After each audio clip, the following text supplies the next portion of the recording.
I love the sentiment in the title of the exhibition. We have it in our power to begin the world again. I mean, what a wonderful sentiment and aspiration. I'm brought back to those days of the early civil rights movement in my own city. But what I remember of the time is exhilaration, a sense of energy, a sense that we could actually change things, we could intervene using just the force of our own bodies and the force of our imagination. I was a little surprised that you used so much of the Black Panther movement to dovetail with what happened here on Bloody Sunday, because the Black Panther movement would have been more geared toward change by violent means if necessary. I was struck by the fact that it was like an armed struggle, but it was quite interesting seeing the logo that it was self-defence. So it kind of set a tone, it kind of set me up for how I was going to respond to the exhibition.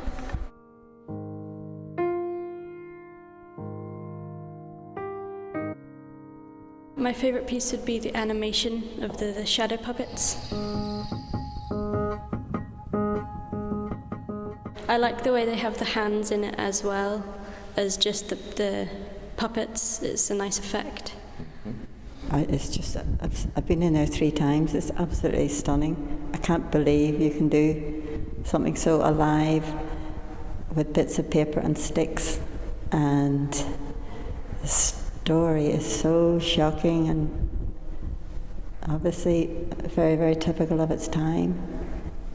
Very distressing to watch it, but you can't move away. It's really made me think about what's happened. I also looked at the video, which indicates very, very powerfully what happens to people when they are denied rights.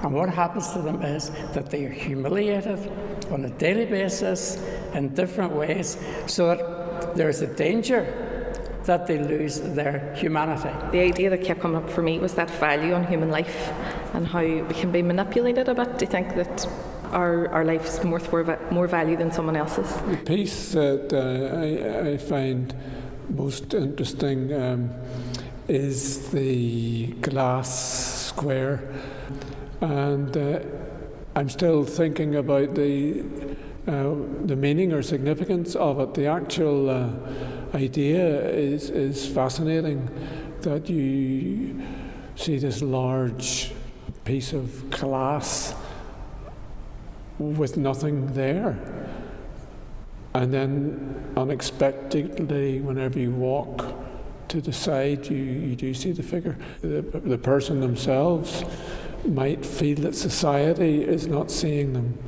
the way, but I want to think about that a bit more.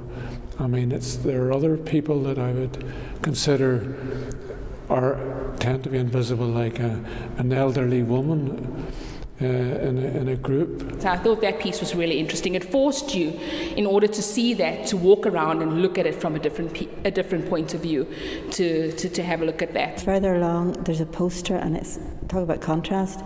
It's just brutally honest. Little drawings around the edge of black people being tortured, hung, very much victims.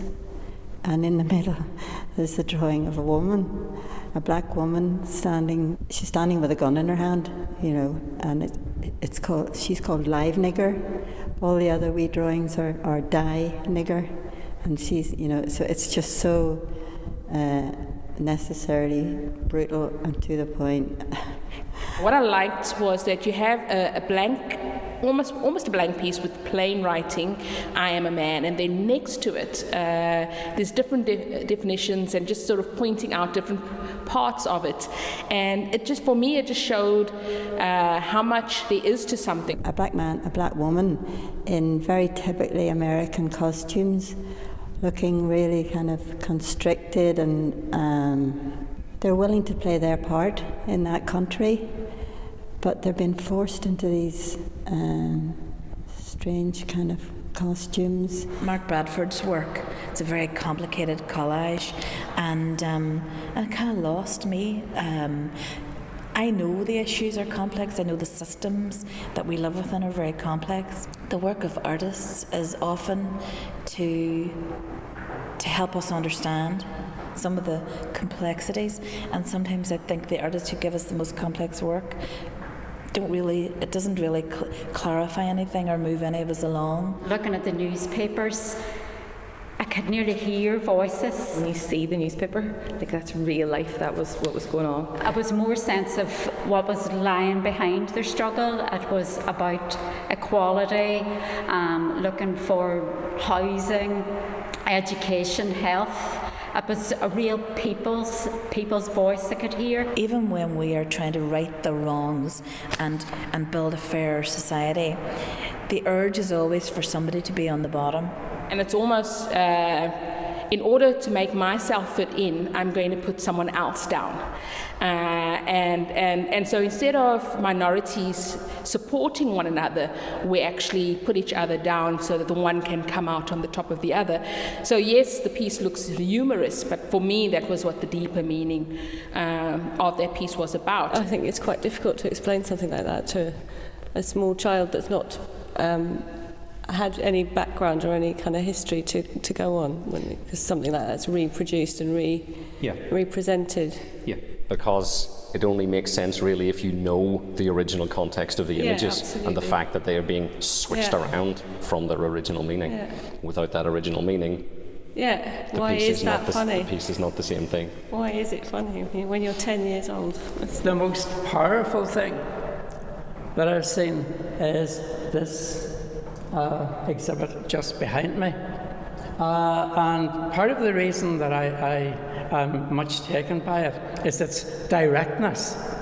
But in 2 words, it encapsulates an entire movement. And he saw those people rising to the occasion and coming out in their numbers and willing to be incarcerated and jailed because of this basic right that they should be accepted. They had to fight so hard for that. So that impressed me. Although it's only a couple of words there, it means a lot to me because it shows resistance, it shows fight back, and it shows that they don't have to obey a law which discriminates against them. What also occurred to me walking around in general was that lots of the issues are still the same. I think it's very, very important that people realise that the struggle, it still continues in many ways. Can the oppressive structures in society be removed by peaceful process such as demonstrations and petitions and things like that, or does it take violence? And that has a parallel. What happened in America with the Black Panthers is a parallel here. I think that when you ask politely for freedom, people say no. When they realize that you are willing to die for what you believe in, it becomes very different.